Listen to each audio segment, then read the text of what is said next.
గజం కేవలం 13,500 రూపాయలకి హైదరాబాద్ కి చేరువలో మీ సొంతింటి కలను నిజం చేసుకోండి శ్రీ వాసవి ప్రాజెక్ట్స్ తో. వివరాలకు ఈ నెంబర్లకు కాల్ చేయండి.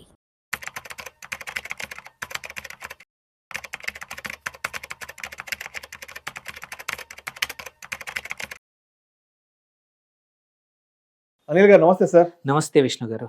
అనిల్ గారు, ఈ మధ్య కాలంలో మన భారతదేశంలో కానీ బయట దేశాల్లో ఎక్కువగా చర్చకు వచ్చిన అంశం డాలర్ బాగా స్ట్రెంథన్ అయింది, రూపీ బాగా డిప్రిషియేట్ అయింది. ఇది గత నెల రోజులుగా గట్టిగా నడుస్తున్న అంశం అన్ని దేశాల మధ్య.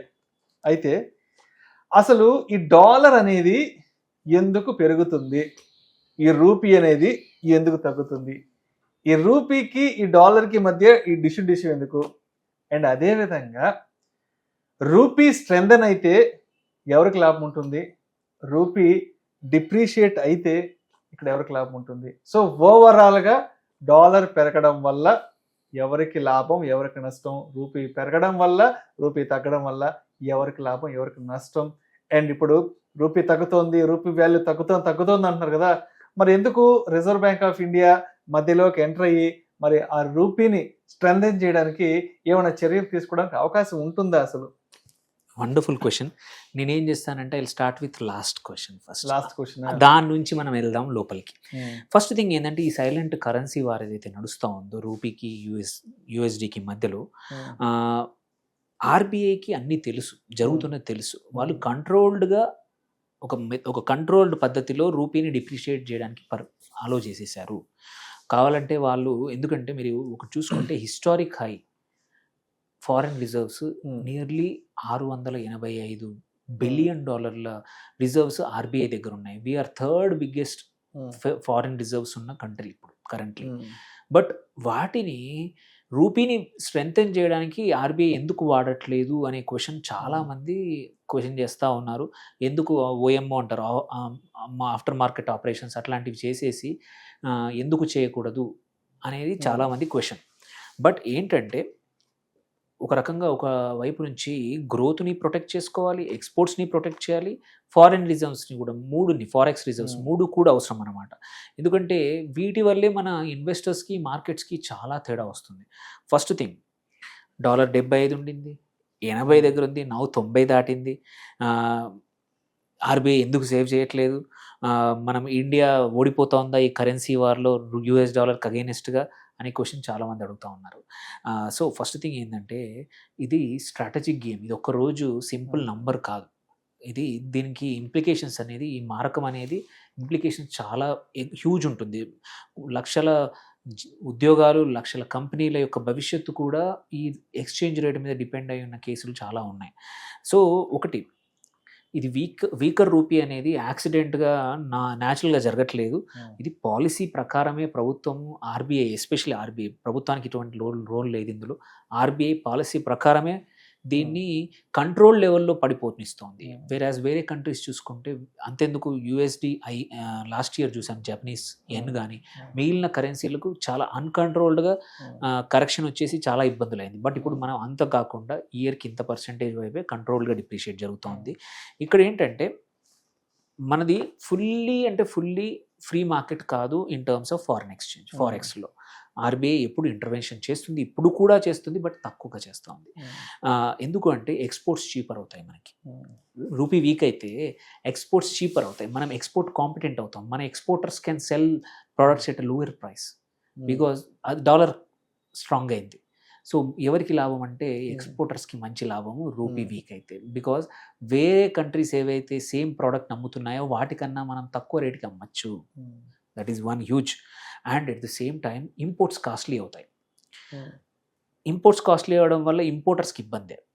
కాకపోతే ఇంకొకటి జరుగుతుంది, ఇంపోర్ట్స్ కాస్ట్లీ అవ్వడం వల్ల లోకల్ మ్యానుఫ్యాక్చరింగ్ అనేది ఊతం వస్తుంది. అరే బయట నుంచి ప్రోడక్ట్ తెచ్చుకుంటే 100-10 రూపాయలకు దొరుకుతుంది, ఇంతకుముందు మనం గట్టిగా తయారు చేసి 90 రూపాయలకి దొరకచ్చు అని కొత్తగా మ్యానుఫ్యాక్చరింగ్ ఆపర్చునిటీస్ కూడా దీనివల్ల రూపీ పెరగడం వల్ల వస్తూ ఉన్నాయి. ఎస్, ఇబ్బందులే. ఇంపోర్టర్స్ ఇంతకుముందు ఉన్న బిజినెస్ ఉన్న వాళ్ళకి ఇబ్బందే. ఎగ్జాంపుల్ చైనా, జపాన్, ఇంకా మెనీ ఎమర్జింగ్ కంట్రీస్ చూసుకున్నా కానీ ఈ కాంపిటేటివ్ డివాల్యూషన్ మీరు చూసుకుంటే చైనా చాలా సంవత్సరాలు తన యువాన్ కరెన్సీని జపాన్ తన ఎన్ కరెన్సీని కావాలని వీక్ చేశాయి డాలర్కి అగెనిస్ట్గా. దేర్ బై వాళ్ళ ఎక్స్పోర్ట్స్ కాంపిటేటివ్ అయిపోయాయి. ఇంపోర్ట్స్ ఎక్స్పెన్సివ్ అవ్వడం వల్ల లోకల్ మ్యానుఫ్యాక్చరింగ్ అనేది ఆటోమేటిక్గా పెరిగిందనమాట. సో అది చేశాయి. ఇక్కడ కూడా మనం ఆర్బీఐ ప్రతిరోజు ఫైట్ చేస్తూ ఉంటుంది ఈ ఇంటర్వెన్షన్కి. ఇంకొక మేజర్ రీజన్ ఎందుకు పడిపోతుంది ఏంటంటే ఇండియా యుఎస్ మధ్యలో ఎప్పుడైతే టారిఫ్స్ ఎక్కువగా వేశారో India exports direct US dollar టర్మ్లో తగ్గిపోయాయి. సో అదొకటి. సెకండ్, ఎఫ్ఐఐస్ వాళ్ళ ఇన్వెస్ట్మెంట్స్ అన్ని మార్కెట్స్ నుంచి విత్డ్రాల్ చేయడం వల్ల డాలర్ ఎక్కువగా డిమాండ్ ఉండడం వల్ల బయటికి వెళ్ళిపోయాయి కాబట్టి అదొక రీజన్. సో ఇది రావాలి, న్యాచురల్గా కిందికి రావాలి, పడిపోవాలి అంటే ఫ్యూ థింగ్స్. ఒకటి ఎఫ్డిఐ పెరగాలి. సెకండ్, ఎఫ్ఐఐస్ కూడా ఎక్కువగా డబ్బులు తీసుకురావాలి. అండ్ థర్డ్, ఈ ఇండియా యుఎస్ మధ్యలో ఎక్స్పోర్ట్స్ పెరగాలి. అంటే ఈ కొత్త అగ్రిమెంట్ ఏదైతే ఉందో ట్రంప్ అడ్డుకుంటున్నాడో, డీలే అవుతుందో అది అగ్రిమెంట్ అవ్వాలి. ఈ మూడు అయితే మళ్ళీ రూపాయి అనేది స్ట్రాంగ్ అయ్యే అవకాశాలు ఉన్నాయి. So it's not permanent, this can be changed, చేయొచ్చు. అండ్ ఆల్రెడీ ఆర్బీఐ కమిట్మెంట్ కూడా చేసింది, మేము ఇన్ని వందల బిలియన్లు అనేది మనం వాడతాము దీన్ని రూపీని మేనేజ్ చేయడానికి అని చెప్తా ఉంది. సో ఇది కాకపోతే ఏంటంటే ఫిక్స్డ్ లెవెల్ 75-80 అని ఆర్బీఐ ఫిక్స్ చేయలేదు. ఇట్ ఈస్ గ్రాడ్యువల్గా మేనేజ్ డిప్రిసియేషన్ చేస్తుంది. దేర్ బై ఏంటంటే సడన్ క్రాష్ కాకుండా చూస్తూ ఉంది మార్కెట్లో ఫారెక్స్. అండ్ ఇంకొకటి ఏంటంటే స్మూత్ వాలటిలిటీ ఉండడం వల్ల ఎవరికి కూడా అడ్జస్ట్ చేసుకోవడానికి టైం దొరుకుతుంది, ఎక్స్పోర్టర్స్ కానీ ఇంపోర్టర్స్ కానీ న్యూ ప్రైస్కి. సో అదొకటి. అండ్ ఇట్స్ లైక్ ఏంటంటే ఆర్బీఐ సడన్గా కార్ పడిపోకుండా రోడ్డు మీద ఘాట్ రోడ్డు మీద మెల్లిగా దింపుతుంది అనమాట. దేర్ బై అందరం మనం అడ్జస్ట్ అవుతూ ఉంటాము. అండ్ ఇంకొకటి ఏంటంటే ఎందుకు చేయట్లేదు, ఒకటి boosting exports, make in India అని చెప్పిన దాని ప్రకారం. సెకండ్ ఏంటంటే నాన్ ఎసెన్షియల్ ఇంపోర్ట్స్. మనం ఏతుందంటే వీఆర్ గ్రోయింగ్ వెరీ ఫాస్ట్లీ, 8% పైన పెరుగుతున్నాము జీడిపి ఇయర్ ఆన్ ఇయర్. ఇప్పుడు రీసెంట్ నంబర్ కూడా ఇంత పెరిగినప్పుడు ఏంటంటే వీఆర్ ఇంపోర్ట్ డ్రివెన్ ఎకానమీ. మనము గ్యాస్ నుంచి, మనం ఫ్యూయల్ నుంచి అన్ని కూడా హ్యూజ్ ఇంపోర్ట్ చేస్తున్నాం డొమెస్టిక్ కన్జంప్షన్కి. అనవసరమైన వస్తువులను కూడా ఇంపోర్ట్ చేసుకుంటున్నాం, వాటిని తగ్గించవచ్చు ఈ అన్కాంపిటేటివ్ ఉండడం వల్ల. అట్లాగే ఉన్న రిజర్వ్స్ని అండ్ క్రెడిట్ రేటింగ్, చాలా రేటింగ్ ఏజెన్సీస్ కూడా మన ఫారెక్స్ రిజర్వ్స్ బేసిస్ మీద మన సావరిన్ రేటింగ్స్ ఇస్తూ ఉంటాయి. వాటిని పోడగొట్టుకుంటే రేటింగ్ పడిపోతుంది. రేటింగ్ పడిపోతే మన రాష్ట్ర ప్రభుత్వాలకి, కేంద్ర ప్రభుత్వాలకి, మన ప్రభుత్వ రంగ సంస్థలకి ఆర్ ప్రైవేటు కంపెనీస్కి కూడా ఎక్కడి నుంచి మార్కెట్ నుంచి వేరే కంట్రీస్ నుంచి అప్పు తెచ్చుకోవాలంటే హయ్యర్ ఇంట్రెస్ట్ కావాలి. వేరేజ్ మీ దగ్గర మీ కంట్రీ స్ట్రాంగ్గా ఉండి ఫారెక్స్ రిజర్వ్ స్ట్రాంగ్గా ఉంటే రేటింగ్ బెటర్గా ఉండి ఇంట్రెస్ట్ రేట్ తగ్గుతుంది, అప్పు ఈజీగా పుడుతుంది, తక్కువ రేటుకు దొరుకుతుంది. సో ఇవన్నీ చూసుకొని మాత్రమే ఆర్బీఐ అనేది ముందు జాగ్రత్తగా సడన్గా పడిపోనివ్వట్లేదు. అండ్ ఈవెన్ ఇంట్రెస్ట్ రేట్స్ మనం ప్రభుత్వం కట్ చేస్తూ ఉంది. సో అది కూడా ఇంట్రెస్ట్ రేట్స్ డిఫరెన్షియల్ బిట్వీన్ మన కంట్రీ, యుఎస్ డాలర్, అక్కడ ఎంత తేడా ఉంది దాన్ని బట్టి కూడా ఫారిన్ కరెన్సీ రేట్లు మారుతూ ఉంటాయి. అక్కడ కూడా ఒక రేట్ కట్ అయిందంటే కొంచెం బెటర్ కావచ్చు, స్టెబిలైజ్ అవ్వచ్చు.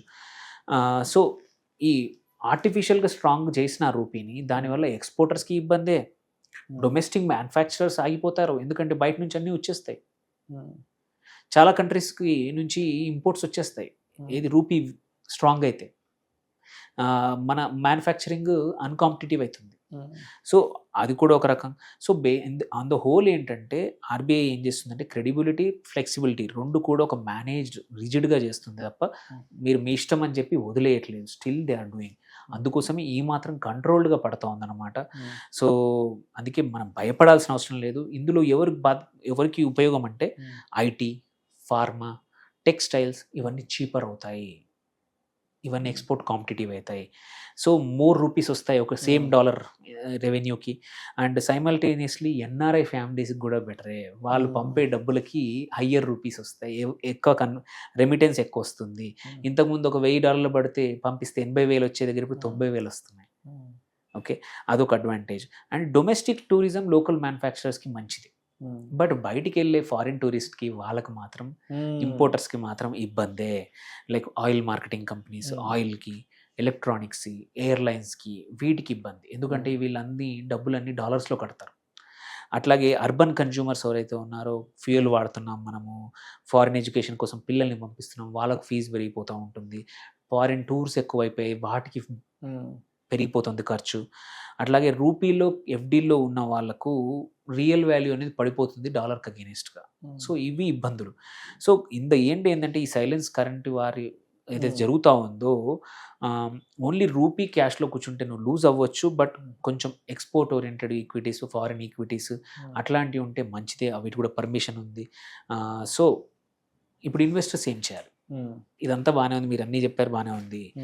సో ఏంటంటే ప్రొడక్టివ్ అసెట్స్ ఉంచుకోవాలి, ఓన్లీ రూపీసే కాకుండా, అంటే ఎఫ్డీల్లో కాకుండా ఈక్విటీల్లో కానీ ఏదైతే హయ్యర్ రిటర్న్స్ ఇచ్చే వాటిల్లో పెట్టొచ్చు. స్టాక్స్లో కూడా పెట్టాలనుకుంటే ఎక్స్పోర్ట్ ఓరియంటెడ్ స్టాక్స్లో పెట్టుకోవచ్చు, గోల్డ్లో పెట్టుకోవచ్చు. అండ్ కానీ గ్లోబల్ ఎక్స్పోజర్, యూఎస్ మన మ్యూచువల్ ఫండ్స్ కూడా గ్లోబల్ మ్యూచువల్ ఫండ్స్ చాలా వచ్చాయి, వాటి ద్వారా ఇన్వెస్ట్ చేసుకోవచ్చు. మీరు ఎక్స్పోర్టర్ ఇంపోర్టర్ అయితే హెడ్జ్ చేయొచ్చు, హెడ్జ్ చేసి ఈ చేంజెస్ని కవర్ చేసుకోవచ్చు. అండ్ ఫారిన్ పంపించాలి, పిల్లల్ని చదివించాలంటే మాత్రం కొంచెం హయ్యర్ ఇన్ఫ్లేషన్ అనేది క్యాల్కులేషన్ పెట్టుకోవాలి. మీరు ఇంతకుముందు 20 లక్షలు అవుతుంది అనుకుంటే మాత్రం ఇప్పుడు 30 లక్షలు అయ్యే అవకాశాలు ఉన్నాయి. ఎందుకంటే రూపీ 10-15% పడిపోయినప్పుడు అడిషనల్ డబ్బులు అవసరం. సో అందుకోసమే వాటిని కూడా చేసుకుంటే మంచిది. అండ్ ఇదేమీ ఎప్పుడు 90 ఉంటుందా అంటే 100 కూడా అవ్వచ్చు, ఆర్ ఈవెన్ 80 కూడా అవ్వచ్చు over a period of time. So controlled weakening is better. What RBI చేస్తుంది ఏంటంటే మనకు షాక్లు ఇవ్వకుండా కంట్రోల్డ్గా డిప్రిషియేట్ చేస్తూ ఉంది. వెరాజ్ వేరే కంట్రీస్ లాస్ట్ ఇయర్ చూసాము, చాలా కంట్రీస్ వాళ్ళ రిజర్వ్ బ్యాంక్స్ వదిలేసినందువల్ల ఎంత ఇబ్బందులు గురయ్యారు, అది మనకు లేదు. So on the whole RBI ఒక గేమ్, కంట్రోల్డ్ గేమ్ ఆడుతుంది, చూద్దాం ఎలా ఉంటుందో. బట్ భయపడాల్సిన అవసరం అయితే లేదండి. Thank you sir, thank you so much Anil గారు. Thank you. Rupee versus dollar, అసలు ఈ రెండింటి మధ్య జరుగుతున్న పోటీ ఏంటి, అండ్ రూపీని స్ట్రెంథెన్ చేయడానికి రిజర్వ్ బ్యాంక్ ఆఫ్ ఇండియా ఎటువంటి చర్యలు తీసుకుంటే బాగుంటుందని దాని గురించి చక్కగా తెలియజేసి thank you so much sir. Thank you.